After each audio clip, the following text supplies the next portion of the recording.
തൊപ്പിയെ ഞാൻ ആദ്യമായിട്ട് എന്നോട് സോറി ചോദിക്കുകയാണ്. എനിക്കത് എൻ്റെ ഒരു വീഡിയോ കണ്ടപ്പോൾ എനിക്കത് ഭയങ്കര വിഷമമായി. സത്യം പറഞ്ഞാൽ ഞാൻ എറണാകുളം പോകുമ്പോഴാണ് ഞാൻ മെഹറിനെ കാണുന്നത്. ഓൾറെഡി ഓൾ എൻ്റെ ഒരു ഫ്രണ്ടാണ്. ഞാൻ തമാശ രൂപത്തിൽ ചെയ്തൊരു വീഡിയോ ആണത്. പക്ഷേ എനിക്കത് ഇത്രത്തോളം ഒരു ഫീലാവുമെന്ന് ഒരിക്കലും ഞാൻ വിചാരിച്ചിട്ടില്ലടാ. പക്ഷെ നായിൻ്റെ മോനെ, എൻ്റെ തന്ത അല്ലട എൻ്റെ തന്ത മോനെ, വിചാരിച്ച നായിൻ്റെ മോനെ, ഇന്റെ മുട്ടുകാലം വറക്കൂല നായിൻ്റെ മോനെ. നഴ്സറി പിള്ളേരെ വെച്ചിട്ട് ഇന്നെ ഊക്കാൻ വന്ന നായിൻ്റെ മോനെ, അടിച്ചിട മൂന്നര പല്ല് ഞാൻ കൊയ്ക്കും.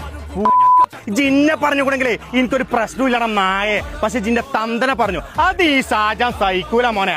അന്റെ ബാക്കിലുള്ള നഴ്സറി പിള്ളേരെ കണ്ടിട്ടേ ഇജെന്താടാ നായ വിചാരിച്ചത്? ഞാൻ കടന്ന് വിറക്കുന്ന ഒന്ന് പോടാ നായെ. അടിച്ചിട്ടെ മൂന്നന്റെ ചെയ്യിപ്പിക്കാൻ പറ്റും നായിന്റെ മോനെ. ഇജി കളിക്കണ്ട മോനെ, ഇജി കളിച്ച സ്ഥലം എനിക്ക് മാറിപ്പോയി. ഇജെന്താണ് നായിന്റെ മോനെ പറഞ്ഞത്? മലപ്പുറത്തെ പിള്ളേര് തന്തല്ലാത്തവരാണെന്നോ? കള്ള നായെ, അന്റെ തള്ളിൻ തന്തി അന്നെ ഒഴിവാക്കിയതാണ് നായെ. ഇന്ന് ഇന്റെ വാപ്പാനെ വിളിച്ചു, നാളെ നിങ്ങളെ വാപ്പാനെ വിളിച്ചാൽ നിങ്ങൾ പ്രതികരിക്കോ? നിങ്ങൾ കമന്റ് ഇടാ, നിങ്ങൾ കമന്റ് ഇടി. ഏത് കണ്ടിട്ടേ ഈ മുട്ടുകാല് പറക്കൂല നായിന്റെ മോൻ തൊപ്പി അടിച്ചിട്ട് മൂന്നന്റെ പല്ല് ഞാൻ കൊയ്ക്കും നായെ.